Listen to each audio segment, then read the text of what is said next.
All right, here we go. Hi, everyone. Welcome to Aquarist Assemble. I'm Nelson. I'm the owner of Creekwood.aquatics. Aquarist Assemble is brought to you by Creekwood.aquatics, a better class of nutrition. You can follow us on all social medias, and you can go to our website, Creekwood.aquatics, to check out our line of products. Joining me this week is an old friend, Patrick Egan. Full disclosure, I used to work for Patrick at Absolutely Fish. I was one of his maintenance techs, and I always remember him saying that I was the smartest, most attractive, and still to this day. Yeah. One of the best aquarists he's ever worked with. I'm That's pretty sure I heard him say that. Nelson. Thank you for having me too, man. Thank you. So I'll let Patrick introduce himself. So obviously my name's Patrick. Been in the aquarium hobby for, probably 30 years, not loosely 30 years. I remember as a kid having, everybody has an aquarium when they're a kid. Me and my dad, we used to go to Aquatropics in Clifton, and I could still, and I'm sure you remember the first time you walked into a fish store, right? That smell of an aquarium store. It's the smell you can never forget. Like, it's still there. Like, when I go on vacation and I'm gone for a week or 10 days and I go back to work now, it's like that smell, like it just brings you back to that first visit. It's like a reboot. It's like a reboot. Yeah, it's like, and it's weird because I don't smell it day to day. I can go to work tomorrow and I don't smell it. But if I'm gone for 10, 12 days and I walk in, it's like nostalgic. I smell my childhood again, which is really cool. But so I started, I had an aquarium as a kid, like a 29 gallon. Me and my dad would go to Aquatropics. I always remember having angelfish. And I guess after a while, like with most people, aquariums come and go. And we ended up breaking the aquarium down. We got rid of it. And I just, I always loved animals and I always cared, I was always the kid outside lifting garbage cans, looking at all the bugs and slugs and, just weird stuff. I just like getting dirty and digging holes, and always loved nature and being outside and playing. But as I got a little older and I needed my first job, I decided, you know what, let me check out Aquatropics and see if they're hiring. But it wasn't Aquatropics anymore. It was Absolutely Fish. So I went in, I applied, and that was 20 years ago. That was back in 2003, which is pretty crazy to think about. I remember walking in and, in those days, you're a teenage kid, you're hanging out, you're smoking with your friends. And I see a bunch of guys in there that I'm like, oh, this is a perfect place for me, right? And then what do I find out? One of the kids is like the most who I thought was like, probably going to be like a pothead or something, was like this big religious guy and didn't smoke a day in his life. And I just thought it was a real cool place to try to work. And I remember calling 3 or 4 times, and finally I got a call back for an interview. And, I had to go in with my mom because I was only like 16. And I got the job. And I started obviously where everybody starts. Where does everybody start? Freshwater, right? Everybody starts with learning about freshwater fish. And but I'm the type of person that kind of gets bored with things quickly, or I need constant like change and stimulation, and I need to like do things different. So I went from freshwater, and then I took over the stock department, and I was doing stock orders and things. So from there, at that time, I decided I was moving out on my own and I needed more money to support myself. So I left for about 10 months. And in August, Absolutely Fish always has the Midnight Madness sale, which is, you've worked them before, right? You were there for Midnight Madness. Oh my God, it's crazy. There's lines out the door. There's tents. There's brine shrimp at the door. Yeah. Great time. It was, we would have a tent outside. I mean, the cool thing about it was from 9 o'clock to midnight. You would have this like 3-4 hour stretch of like madness of, I'd say probably about 300 or 400 people lined up to try to get into the store. And for people that maybe see this, that remember, have been in or experienced it, they understand how crazy and wild it got. Not like it was like Girls Gone Wild or anything, but it was just like elbow to elbow, sweaty, just hot. Everybody's running around trying to grab the perfect fish, and people are fighting over fish because they're not making the decision in time. And somebody's like, "Oh, I wanted that one." I'm like, all right, well, it's first come, first serve. But I decided to come back. What's that? Oh, I just remember all the people, like, because we're bagging up fish and we're sticking them in the buckets and we're sending off to the register. Then we get the next person, we've stuffed their bucket full. It was nonstop. But I had done, I think, 3 of those sales prior, so I knew the routine. And I asked them. I said, "Listen, if you need some help, I'd be more than happy to come and help for the night." So I came back just for the sale, and I just missed being there so much that I asked, like, "Hey, can I come back part-time?" And then I decided, for part-time, I ended up coming back as a full-timer. And from there, I was working with Todd in the marine system. And I started with fresh, I went to the stock. And when I left and then came back, I went to the marine. And I worked in the marine system, I think, for maybe two years or so. And again, I was at that point where, you kind of need to try something different or do something a little different. So I went to the inverts and I worked with the invertebrates, and I learned all about the corals and all the critters. And that I did for a while. I think I was over in that department. And I think when you started working there, I was probably working in that department. Yeah, that's where I always saw you, hanging out by the reef stuff. As soon as the customer went for the reef section, you were right on top. Yeah. So that's where, when you had started, that's when I was working in the inverts and working with the corals. And, it's weird though, because in those days we had, I don't know if you remember the layout, but we had like 30 longs. And I remember taking, and how we had our reef section where we had the 90s, and we never used racks. We would always use live rock. And we would place all the corals on the rock because we wanted them to look like displays, which now it's totally different. Everything's racks because the majority of the coral we sell now is all frags. But I remember taking those 30 longs, and this was like in the beginning of frags, when like this was like a new thing where people weren't really doing yet. And I remember having like a little 30 long with live rock, and I would have these little corals like sitting on the rocks. It's just like so primitive, it was just not, it wouldn't work nowadays. You couldn't do it that way. But so much has changed from then. And from there, I got the opportunity to learn more and join the maintenance department. And that's, I think, when I took over as the manager in the service department. And that was back in 2015, I believe. I think that was in 2015. Yeah, that was back in 2015. And we've done a lot with it. I mean, that maintenance has grown tremendously. I think right now, I've talked to other, I was speaking to somebody from Pet Product News not so long ago, and they were interviewing the store, and I had done a little interview for them. And I had mentioned we have like over 300 accounts right now.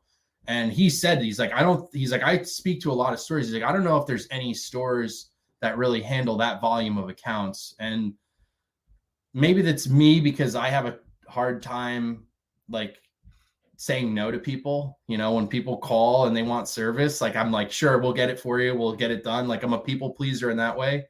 Whereas other companies maybe pick and choose a little bit more what they're going to take on. But it's definitely been a challenge, because we've grown almost to the point where we can't handle anymore, taking on any more business in that part. So I remember when I was there, I think we had what, 4 techs and the manager? Yes. Now we've been up to 6 technicians. And then it kind of always falls back. Right now we're at 5, and then myself. So we're up to 6, but I don't really count because I'm not really going on service calls anymore. when I was I mean, you probably remember me going out with you guys all the time and going, and I would hop in a van every day and I would just go with somebody and I would help out and we would just figure things out. But it was for me to learn and be exposed to all of the different aquariums. And I made a couple notes of actually a couple clients that you probably still remember. I'm sure you remember Tal, Oh yeah. right? Oh yeah. Oh yeah. We still service her tank. And we've had issues with finding the right person for her. And that's with a lot of clients. You got to find that right match of like the personality of the technician and the They client. absolutely, because we're in these people's homes, and then some of them actually started to feel like family after a while. Because there was some accounts like I had a weekly guy that I used to go service and stuff, and man, they would ask me about my life. They'll ask me about my daughter, what I was doing on vacation. I was like, oh my god, these people know me better than I know myself. But but Yeah, I I mean, I've love had that a aspect. conversation with some people. But you have to be careful too, because at the end of the day, it's a business, Mhm. and you do make friends, but you have to really draw a line, because Mhm. you can't, you got to watch you don't want to cross that line of client and friend. That's why I don't really hire friends. I try to avoid hiring people that I know, just because I don't really want that. I've made a couple exceptions, but I've had some of my friends always like, "Oh, can you give me a job?" And I'm like, "Listen, man, like I'm not the same person at work that I am that you're not gonna like me." Like I went to Pat Donson's boot camp, like as you mentioned in your video. Like Oh yeah. we've all done boot camp there, and now I am a drill sergeant, and I have rules that I have to enforce, and we run a tight ship, and we really try to follow the right, the same formula and procedures, and we don't make exceptions. We stick to it, and we don't let people take control of what we're trying to do. Yeah. But I'll tell you, these are the memories that I remember. So I remember when you first took over, and I had my clients. I had like what, maybe 20 or 30 clients. And I remember when I would get back, you would say, "Hey, I got a couple extra jobs. Can you handle any more?" And I'm like, "Hey, man, I'm at capacity." You're like, "Oh, okay." And I come in the morning, and there's two more papers into my calendar. I mean, that's kind of what I do now still, but now my guys have 50 accounts each, and I'm still pinning it on their boards. And yeah, I mean, But it's funny. I was talking with Chris, Chris S, Chris, yeah, and no, I told him, I said, I feel like I've abandoned you guys, because I've taken a step back from the service department a little bit, because I've pulled myself back into the store, and we've kind of shifted some of the management roles in the store as well, where Glenn was running the invert department for a while, and now he's taken way more control over doing the stock and ordering and doing all that stuff. And so I've been running the invert department now for about a year, pretty much solely. Like, I have people in my department that are great help. I don't It's not something I just do alone, but I'm doing all the ordering for the corals. Everybody makes fun of me, because every month you come into the store, the invert section is getting like revamped, and I'm like changing something, whether it's how yeah, I like to they call me the tinkerer, because I'm always tinkering with something and changing something, and it's what I like to do. I just really enjoy it. But yeah, funny to say that I remember a memory that with Brian. He was not he was a client of ours, Brian LaBelle. yes, oh And yes, you remember when we went to do his tank move and tank swap, and the thing wouldn't stop yes, leaking? It was like an yes. Those, original Red Sea tank, like one of the yeah, first like Red Sea reefers, and like the bulkhead seal was like defective, and yep. we were there for quite some time. Yeah, that was a fun job. But That was one of the last jobs I did with you guys. yeah, And that was I probably close to remember, the end there. yeah, I remember the hassle because like the building wouldn't let us use like their regular elevator. They wanted to use the freight elevator. It was a whole thing, and the day we got there, the freight elevator broke down, so we had to go to the regular elevator Yeah, anyway. use the regular elevator anyway. They were like, "Whatever, we don't care anymore." Yeah, And we yeah. did It all was that work, and then I remember we started to fill it, and then we saw water at the bottom of the sup, and we're like, "Oh no, this is not great." yeah, and we took it apart 3 times, put it back together, took it apart, and like couldn't get it to stop. But they ended up Red Sea did right by us. They ended up replacing the tank, and we got a new one, and we got it in place. And yeah, I mean, it worked out. We ended up getting it, but yeah, there's for every one of those, there's 10 more, stories of, nightmares that we've all been through, whether it's losing power, and or somebody's tank leaking, and the worst is when you sell somebody a fish and then tank gets sick or something, and you got to deal with all that. We've all had those issues, and it's a challenge of doing maintenance. That's why I try to tell my guys, like, be mindful, be mindful of what you're bringing to people's homes, as far as livestock goes, because once we put our name on the tank and we're taking care of it, like, they want us to have the full responsibility, which I always tell people, like, we're here once a month.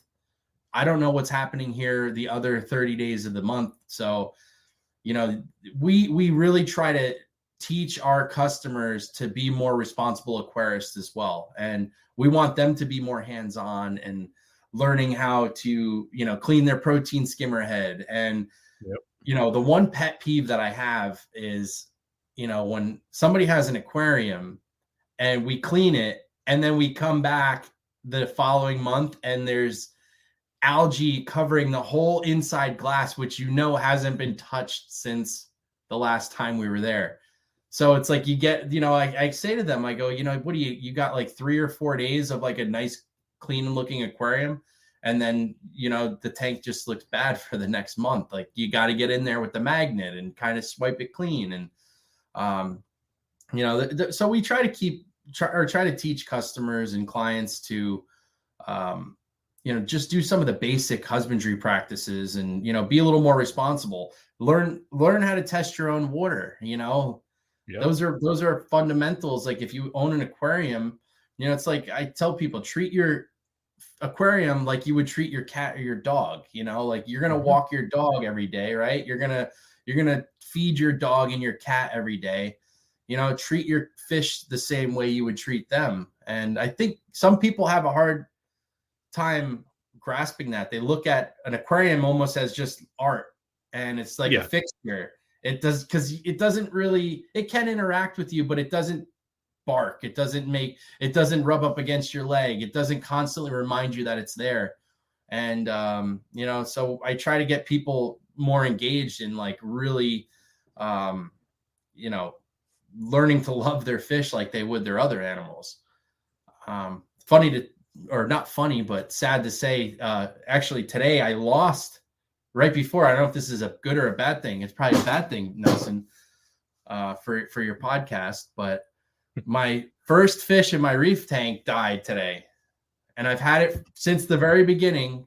It was just a blue devil damsel, but out of nowhere, right before we started this, I saw him like inside my anemone, just like, yeah. So, no. And I go, and it's funny because I go, oh no, Tony died. And my wife is in the other room. She goes, what? And a really good friend of mine, his name is Tony. And I go, Tony, my fish. And she goes, don't do that. I thought you were talking about your friend. And then I looked at her and I said, well, that's why I don't like naming my fish. And, she made me name the fish. And that was a thing from the beginning. Why don't you name your fish? I'm like, well, because they do have, unfortunately, a higher turnover rate than other animals. So it's like, you gain this attachment, and, and then also if you name it after your friend and it dies, you can confuse people a little bit. So that's not good either. Well, it's hard for me because there's hundreds of fish in this house right now. But I also think it's bad luck. I think it's bad luck. Anytime I ever work somewhere where they name a fish, I stopped seeing him. I'm like, where is he? I stopped seeing them.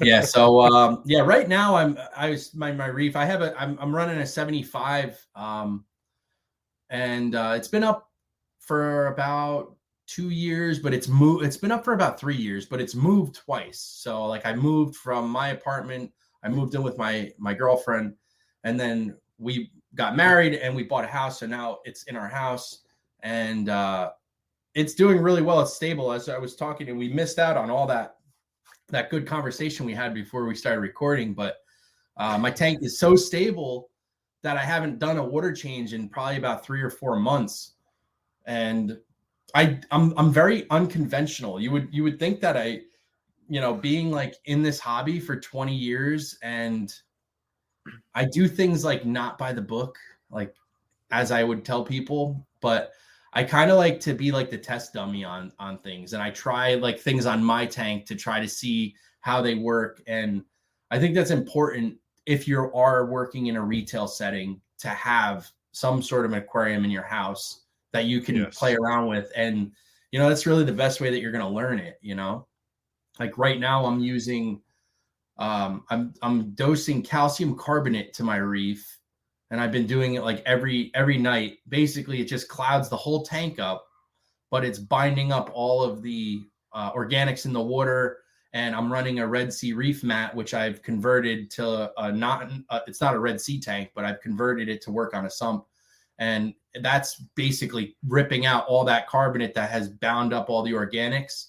And I've also found it to like coat the rock and coat the glass with like a film of calcium, which is impeding some of the other algae from growing, and kind of creating like more of a porous surface in the tank for bacteria to kind of grow on as well. So stuff that I just do, and that I'm trying to like, we're scientists, right? Like we kind of, informally, but I like to play around with the tank and like try weird things and do stuff that I wouldn't recommend for one of my customers to do until I know, like, all right, I've tested this works.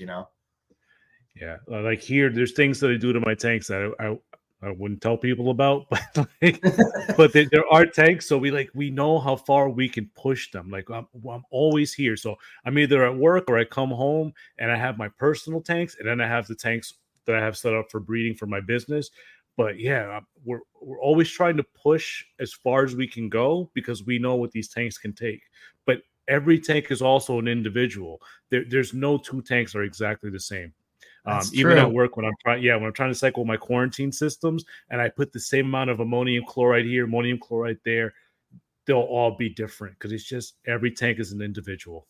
Yeah, I tell people I probably said that to somebody yesterday, like, because I'm doing things in my tank. Like, I'll be honest, I use tap water for my top off. I don't use RO water. I'm using tap water. I haven't had any issues with it.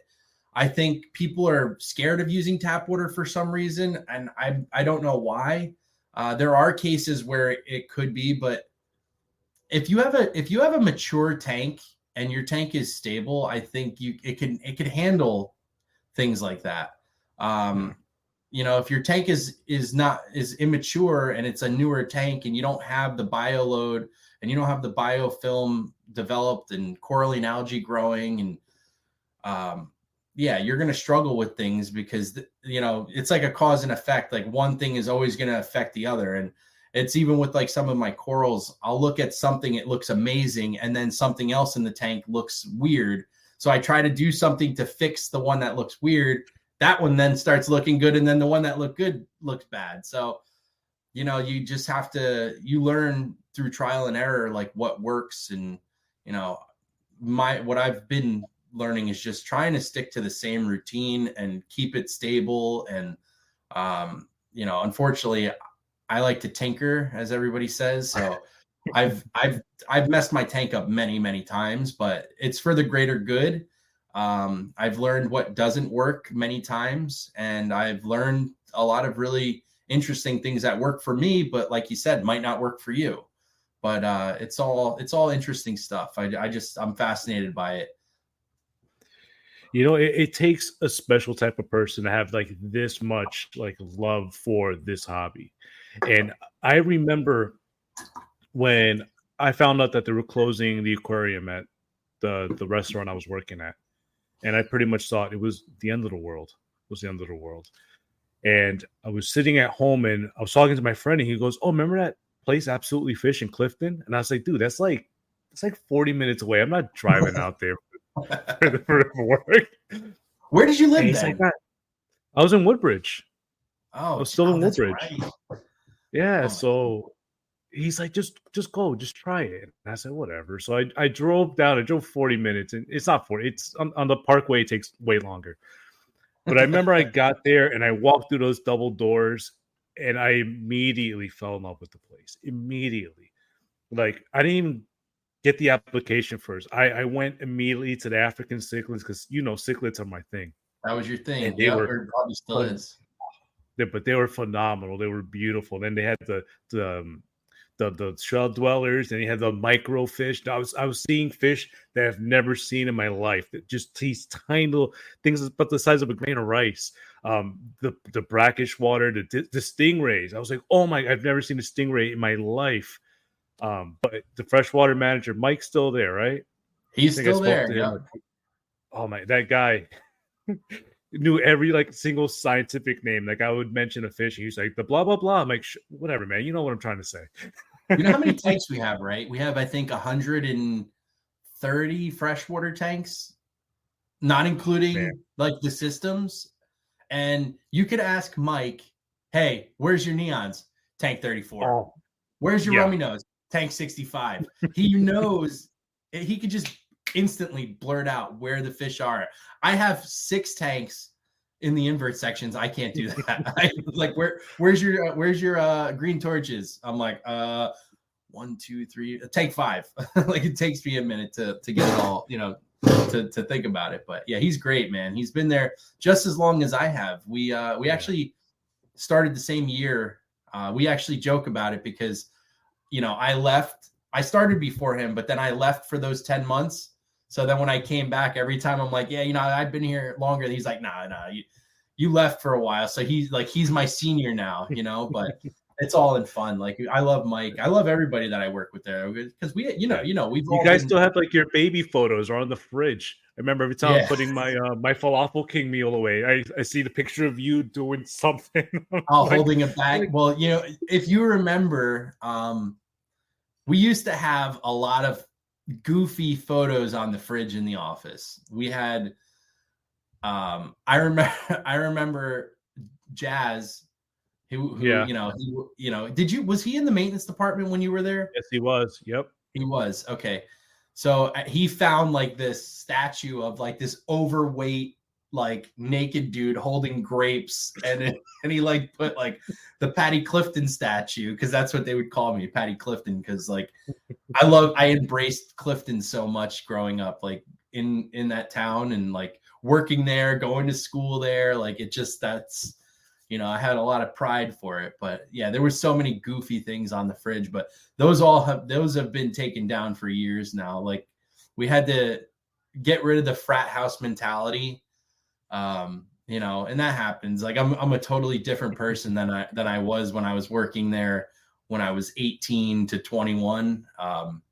But it's funny because I see I see myself in so many of the young employees, and it reminds me of how Todd, or wouldn't say Glenn so much, but Todd was like the kind of the person, like he's like the general manager of the store, which he kind of like really holds it together. And he was more of the disciplinary to make sure things were getting done. And now I've taken that role, and I'm watching the kids spraying each other with a water bottle or something that I've done. And, and it's like, don't do that. And then I'm like, man, I used to do that all the time, so it's like the passing of the guard, you pass the torch down, or, as you get older, your mentality changes on things a little bit, hopefully for the better, but you still have to find ways to have fun at work and try not to be too serious,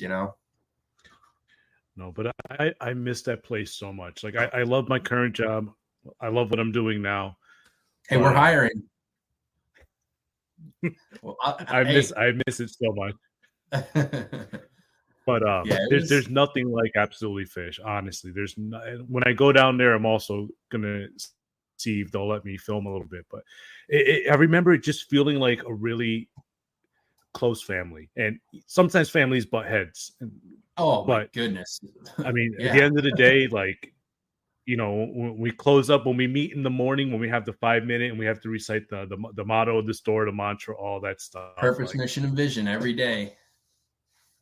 oh my god! And then Patrick Donson, and when I met him, he was like a rock and roll, just long dark hair. Just, oh man, I remember when he interviewed me, it was so intimidating. I was like actually shaking because he would ask me a question and I would answer it, and then he would just look at me and then write it down, and then he would just look at me again, waiting for me to like revise my answer. He's like, "Are And you he's sure like, about that?" he just, I've sat in with him on a few interviews, so I kind of now know how his brain works in those situations, and you know, that was also many years ago. So his philosophy has changed on that a lot. But yeah, I mean, I can't say anything better than Pat Donson has been my mentor for the last 20 years, and I don't know if you know this or not, but he won the Lifetime Achievement Award this year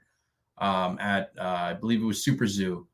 And it's like a very prestigious award that he was able to receive for all of the work that he's done fighting for the hobby. And he's on the board of PJAC, and he's really like a pioneer in the rights for aquarium hobbyists and stores to be able to continue. And he does help fight for the rights of us to be able to keep fish and corals as pets.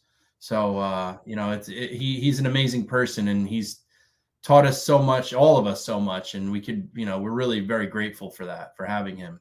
Getting a little teary eyed, but man, I love the man. Like I will say that, like, he when I first joined, like I would say I was just above average Aquarius. I was just okay. He shaped me into the Aquarius that I am today. He made me a professional in this career. I still remember when I first got hired, and he gave me the little nickel tour. He took me around, and then he says, "Okay, you don't talk to any of my customers until you're ready." He goes, "If someone asks you a question, you find one of the other employees and you listen." Yeah, we still do it that way. But yeah, So yeah, he's I was bucket boy. I was like, everyone doing water changes, bucket boy, grab the buckets, throw it in the sink. But you were hired when you were hired. You I were did hired both. specifically for the maintenance department, Yeah, right? Yeah. I was So hired. Yeah, I was luckily for hired you, for you that, didn't and have then they too gave much of me that. Saturdays. They gave me Saturdays to work in the shop, Yeah. just because Patrick wanted me to be in the shop. Like, and Well, it that's was a rule that's great. a rule that we have. But it's loosely enforced now. Like, I don't work Saturdays and Sundays anymore. I worked 6 days a week for the longest time, and now I'm off on Saturdays and Sundays, along with a few of the other maintenance technicians, because Yeah, we operate Monday through Friday. We don't operate the maintenance department on the weekends. But the point behind why we would do that is because we want the maintenance department to be engaged with what's happening in the store. We want them to understand the value of the customer. And, there's a lot that you could still learn by being in the store. The training, there's a lot that you learn on the road as far as yeah. hands-on experience. You learn how to plumb aquariums. You learn how to, problem solve, in real time. It's a challenge when you're trying to solve a problem when you're not in front of the aquarium, right? Customer comes into the store with a water sample and they're like, "What's wrong with my tank?" But when you're there it's so much different that you can see, all right, your water's cloudy, or your filter's clogged, or, you know, your heater's not plugged in, or there's so many things that you'll notice by being on site that now when you're in the store, you can use all of those things that you've, like, scenarios that you've developed and you've seen. Now you can ask all those questions. And that's what I mean, I could probably solve 95 to 98% of problems a customer comes into the store with solely from being in the maintenance department and dealing with all of these different scenarios. And now I could rapid fire questions, and, like, I find problems that people don't even think about, you know, like, you know, what's your temperature? Like, when people, one of the main things is people, their corals are stressed out. Oh, my corals aren't doing well. And the first thing is people bring in a water sample. Oh, my water's testing fine. Okay, well, do a water change. They come back in a week later. Everything still looks bad. But, like, there's questions like, you know, what's your temperature? Something simple as that. But it's just a matter of knowing all of the things that could be going wrong with an aquarium. But being as on the road, you learn that part. Being in the store, you learn more about the products, and you learn. Funny story is, what is the product bacteria supplement that you loved the most when you worked at Absolute Fish? Me, it was Night Out 2. The other one was Therapy. It smelled like rotten eggs, but it was such a great probiotic. Sal would always say to me, did you use Activate? Didn't you use Activate too? Did we have Activate then? Activate? That's a Seachem? No, it's Aqualife. Well, it might have been I don't remember that one. I remember, you know, Sal always jokes about that to this day. And I go, Sal, like, you know, show them the bacterias. I'll have him show the new maintenance recruits, like, the bacterias. And he'll go, this one's the best. You know why? Because it's got shit in it. And that's something that he got from you, because he would ask you, like, well, why do you always pick that one? He goes, well, because if you use Stability, when you pour it in, it's clear. If you use this one, you pour it in, there's shit in it. You know, because you can see, like, some of the clumpy bacteria inside the bottle. But yeah, it was pretty funny. We still talk about that. We still use that line sometimes with some of the product, with that product, actually. No, I love that stuff. I mean, I brought it to the place that I'm at. I'm like, we use Night Out. They bring Stability. I'm like, get out of here. No, Night Out. Well, you're using Night Out now. Yeah, I love Night Out. But the other thing too, that Patrick Johnson, it's like the Patrick Johnson show now. Yeah, but he's gonna love this when he sees it. When it was hard to get aquarium medications, because there was a while where you couldn't get Prozi, copper, it's like those stuff was getting harder to get. Patrick Johnson was like, we need an alternative approach. So then he started bringing the herbal supplements. So there was things like, what is it now? Why am I forgetting the name? I have it all over my house. Herbtana, yeah, and the Artemis and all that stuff. And he's like, but there's also other ones too, like the Rally brand.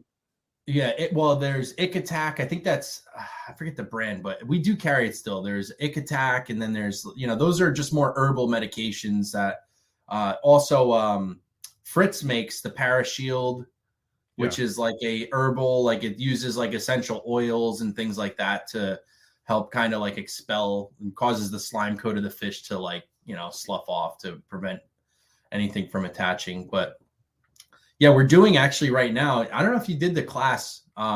Pat's doing the Stronger Fish Healthy Aquarium class right now. Yeah. Where we talk about the uses of probiotic bacterias and, you know, garlic, vitamin C, hoofahs, and the benefits of doing that. I mean, I've had a lot of experience in my tank with, you know, using garlic to treat ick, or, you know, I've had ick on my hippo tang a few times, and I've used garlic soaked pellets only. I've never put medication in my reef, and it cleared it up. So I think it's more a matter of, like, good water quality, good nutrition, and, like, the fish should be able to fight disease off, you know, on their own if they're a strong fish, you know. But Yeah, that's the philosophy we took at my the place that I'm currently at. Um, because I keep telling the guys, we quarantine animals, but a quarantine isn't like a sterilization of the entire animal. We're trying nope. to give them the best odds of survival. So put good food in them, give them all the vitamins and minerals, all the fatty acids they need. They will work it out themselves. And Yep. that philosophy has worked. We don't have ick outbreaks. We don't have none of those diseases, because if you take care of your fish good from the beginning, you give them good diets, you have good husbandry practices, all that stuff is under control. Yeah, no, I mean, it's nutrition is key. I mean, I think it's getting the right foods. We actually just launched our own like flake and pellet I within the saw last that. I year, saw it. And frozen and foods, and I frozen know that food. was the Yeah. thing he was So talking about for years. yeah, and they're great foods. Like I've been using it in my tank at home. That's all I've been using. We have like a spirulina kelp flake that I fed for probably 5-6 months until the can, the can was big, so it lasted a little while. But I noticed my hippo tang went from this to like this in like Yeah. 6 to 8 months. Like it grew so fast. So the food it's really good. I actually had a customer in on Thursday, and I'm not saying this just to try to like plug our food or anything, but he's like, yeah, I've used this brand food. He's like, you guys gave me like this little sample packet of this pellet, and he's like, my fish went ballistic for it. So that was actually we came out with like a chromo pellet, which is really really high in astaxanthin, Yes. which is an antioxidant, helps with coloration in the fish, and it helps with their immune system. Yeah. But man, that I remember that was all part of the M1, or the stronger fish help the aquarium. But man, he would have us learn, the astaxanthin. I remember fish geographical locations. My guys I drive them crazy with all that. I'm like, where's that fish from? Are you doing that stuff to them? Oh yeah, absolutely. They hate That's it. good, man. Even when we make our gel diet, I said, what other supplements did you put in there? And they're like, what? I said, did you put a garlic in there? Did you put a vitamin C? Did you put Vitachem? I go, what other nutrients did you put in that food? Yeah, we feed the mysis, spirulina brine. I was like, why would you just feed brine shrimp?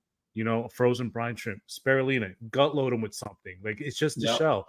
But I learned that all from Absolutely Fish, from Patrick Donaldson, from you guys. And I can't even thank you guys enough. Like, we're going over the time Oh, is it? allotted, but Are we done? we're close. All I'll right. give you time to plug Absolutely Fish, but man, like, this conversation go on forever. We're definitely Yeah. going to continue it.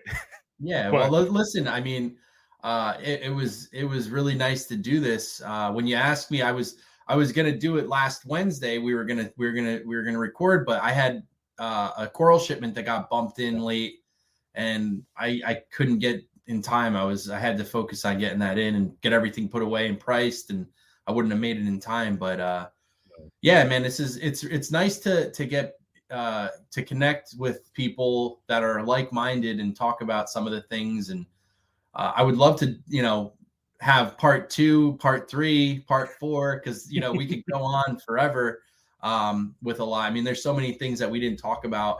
Some of the things that we're doing with our aquaculture facility, and maybe I could even try to invite.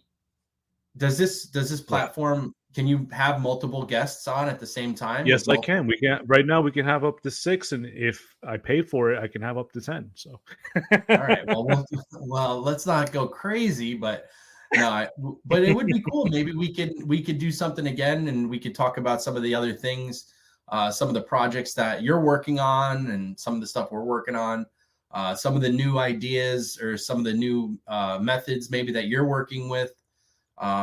Yeah, I mean, there's so many things you can there. It's like a tree. There's so many branches that you can kind of go into, and we kind of touched a few, but yeah, there's a lot that we could talk about. But just to keep it short and simple, for tonight, I thank you for having me. For anybody that's in New Jersey, Nelson can tell you, Absolutely Fish is a great place to stop in at, even if you're not looking to purchase and you just want to see a lot of really cool animals and a lot of cool fish. We carry full, freshwater, saltwater. We carry coral, and it's free and you don't have to pay. It's almost like going to an aquarium and seeing, people come to us and they say, wow, I saw more stuff here than I saw by going to, Camden Aquarium. I mean, obviously we don't have massive shark displays, but my cat's trying to get in here. No, but you guys have some just really cool, weird, like all the weird puffers that Mike brings in from the Amazon. There's it's just stuff that I've never seen, stuff that I never thought I would see in real life. Like I got to see there, and I got to work with. Do you guys have garden eels by you at the zoo? Do you guys have a garden eel exhibit? No, we don't. Because we did the potbelly seahorses. Garden eels are just tricky. They're tricky and they're just tricky. They're cool. We have a few at the store now, and I sold a couple, and then we had more, and they're like, we're having a lot of success with them, and I'm like, man, these things are really cool. Like watching them all like pop up out to eat, and they're just really cool. But it's just weird stuff you see sometimes. Mantis shrimp, like we brought in a couple mantis shrimp in the last week. So it's pretty cool, man. Who's the one I really like, the big eye catalufa? Big eye cat. That's like one of Pat's favorite fish, actually, the big eye catalufa. I don't know if we have any right now. We may, but I'm trying to think. Who's the purple one? There was a purple one that used to live in that big show tank behind the registers. Big purple one. It looked like a scorpion fish. Oh, the rhinoceros.